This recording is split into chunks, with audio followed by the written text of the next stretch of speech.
ஓம் அம்மையப்பர் திருவடியே போற்றி. குருநாதர் திருவடியே போற்றி. குரு வாழ்க, குருவே துணை. ஸ்ரீ குரு ஜோதிடம் நேயர்கள் அனைவருக்கும் வணக்கம். 2025ஆம் ஆண்டு மிதுன ராசி அன்பர்களுக்கு எப்படிப்பட்ட பலன்கள் நடக்க இருக்கு அப்படிங்கிறத தான் இந்த பதிவில் நம்ம பார்க்க போகிறோம். வாங்க பதிவுக்குள்ளே போகலாம். அதுக்கு முன்னாடி அனைவருக்கும் ஆங்கில புத்தாண்டு நல்வாழ்த்துக்கள்.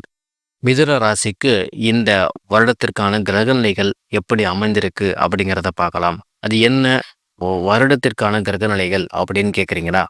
ஒரு குழந்தை பிறக்கும்போது வான மண்டலத்தில் கிரகங்கள் எந்தெந்த இடங்கள்ல இருக்காங்களோ அதுதான் அந்த குழந்தையினுடைய பிறப்பு ஜாதகமாக அமையுது. அது மாதிரி ஒரு வருடம் பிறக்கும்போது ஒரு ராசிக்கு கிரகங்கள் எங்கெங்க நிற்கிறாங்களோ அதுதான் அந்த ராசிக்குண்டான அந்த வருடத்திற்குண்டான கிரகநிலைகளாக அமையும். அந்த வகையில் மிதுன ராசிக்கு எப்படிப்பட்ட கிரகநிலைகள் இருக்குங்கிறத பார்க்கலாம். உங்களுடைய ராசிக்கு 2ஆம் இடமாகிய கடகத்தில் செவ்வாயும், 4ஆம் இடத்தில் கேது பகவானும், 6ஆம் இடத்தில் உங்களுடைய ராசி அதிபதியாகிய புதனும், 7ஆம் இடத்தில் சூரியன் சந்திரன் ஆகிய ஒளி கிரகங்களும், 9ஆம் இடத்தில் சுக்கிரன் மற்றும் சனி பகவானும், 10ஆம் இடத்தில் ராகு பகவானும், 12ஆம் இடத்தில் குரு பகவானும் இந்த வருடத்திற்கான கிரகநிலைகளாக உங்களுடைய ராசிக்கு இருக்கிறார்கள்.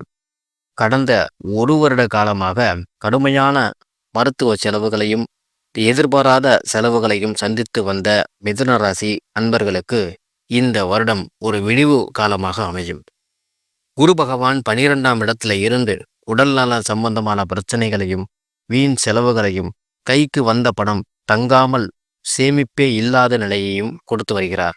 இந்த நிலை ஏப்ரல் மாதத்திற்கு பிறகு படிப்படியாக மாற ஆரம்பிக்கும்.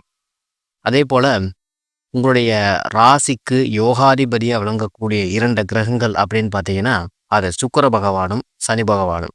இந்த 2 கிரகங்களுமே உங்களுடைய ராசிக்கு பாக்கிய ஸ்தானமாகிய 9ஆம் இடத்துல இந்த வருட தொடக்கத்தில் இருக்கிறதுனால எத்தகைய சூழ்நிலையிலும் எந்த ஒரு பிரச்சனை வந்தாலும் அதை எதிர்த்து சமாளித்து வெற்றி பெறக்கூடிய மனநிலையும் உடல்நிலையும் உங்களுக்கு அருமையாக இந்த வருடம் அமைய இருக்கு.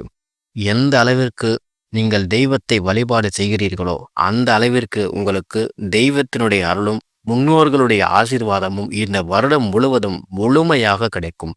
உங்களுடைய ராசிக்கு 2ஆம் இடமாகிய கடகத்தில் செவ்வாய் பகவான் இருக்கிறதுனால எந்த ஒரு விஷயத்திலும் கடன் வாங்கி மட்டும் இந்த வருடம் எந்த ஒரு விஷயத்தையும் திட்டமிட வேண்டாம். அப்படி திட்டமிட்டாலும் அந்த செயல் பரிபூரணமாக வெற்றி அடைய வாய்ப்பு குறைவு. ஆகையினால இந்த வருடத்தை பொறுத்தளவுல கடன் சம்பந்தமான விஷயங்கள்ல மட்டும் நீங்கள் அதிக கவனம் செலுத்தியே ஆக வேண்டும். திருமணம் சம்பந்தமான விஷயங்களுக்காக காத்திருப்பவர்கள், வரன் பார்த்து அமையல அப்படின்னு சொல்றவங்களுக்கு இந்த வருடம் திருமணத்திற்கான யோகம் அமையும்.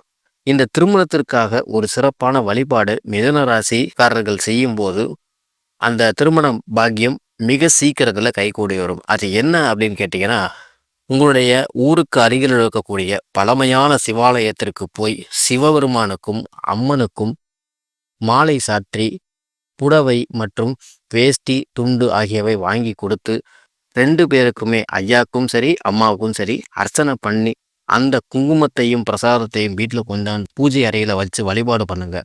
கல்யாணம் ஆகாத மிதுன ராசி அன்பர்களுக்கு இந்த வருடம் திருமணத்திற்கான அமைப்பு கூடி வரும். 10ஆம் இடத்துல கர்ம ராகு சஞ்சரிக்கிறதுனால தொழில் ரீதியான விஷயங்கள்ல சிறு சிறு தடைகள் தாமதங்கள் மார்ச் மாதம் வரை தொடரும். அதன் பிறகு அந்த நிலைகள் எல்லாமே மாறும். ஜோதிடத்தை பொறுத்தவரையில மக்களுடைய வாழ்க்கையில மிகப்பெரிய மாற்றங்களையும் திருப்பங்களையும் ஏற்படுத்தக்கூடிய 3 முக்கியமான கிரக பெயர்ச்சிகள் இருக்கு. அந்த 3 முக்கியமான பெயர்ச்சிகள் என்ன அப்படின்னா குரு பெயர்ச்சி, சனி பெயர்ச்சி, ராகு கேது பெயர்ச்சி. இந்த 3 முக்கியமான கிரக பெயர்ச்சிகளுமே இந்த ஆண்டு நடக்க இருக்கு. முதல்ல சனி பெயர்ச்சியும், 2ஆவதாக குரு பெயர்ச்சியும், 3ஆவதாக ராகு கேது பெயர்ச்சியும் தொடர்ச்சியா நடக்க இருக்கு. மிதுன ராசி அன்பர்கள் கடந்த 2 வருடங்களாக பட்ட துன்பங்களுக்கு இந்த வருடம் ஒரு விடிவு காலமாக அமைய காத்திருக்கு. வேலை இல்லாதவர்களுக்கு வேலை கிடைக்கும்.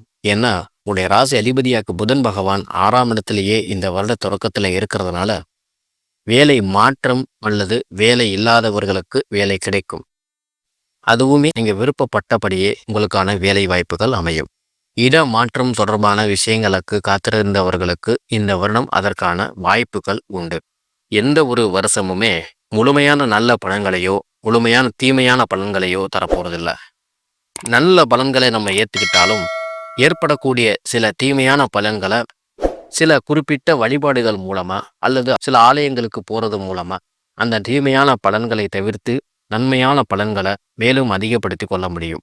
அந்த மாதிரி மிதுன ராசி அன்பர்கள் இந்த வருடம் வழிபட வேண்டிய தெய்வம் அப்படின்னு பார்த்தீங்கன்னா, ஸ்ரீரங்கம் சென்று ரங்கநாத பெருமானையும் தாயாரையும் வணங்கி அங்க இருக்கக்கூடிய கருடாழ்வாரை வணங்கி வரும்போது இந்த வருடம் முழுவதும் ஏற்படக்கூடிய தீமையான பலன்கள் குறைந்து மேலும் நல்ல நல்ல பலன்கள் ஏற்பட்டு வாழ்வில் ஒரு முன்னேற்றம் ஏற்படும். உங்களுடைய சுய ஜாதகம் பார்க்கணும்னு நினச்சிங்கன்னா ஸ்க்ரீனில் தெரியக்கூடிய நம்பருக்கு வாட்ஸ்அப் பண்ணுங்க.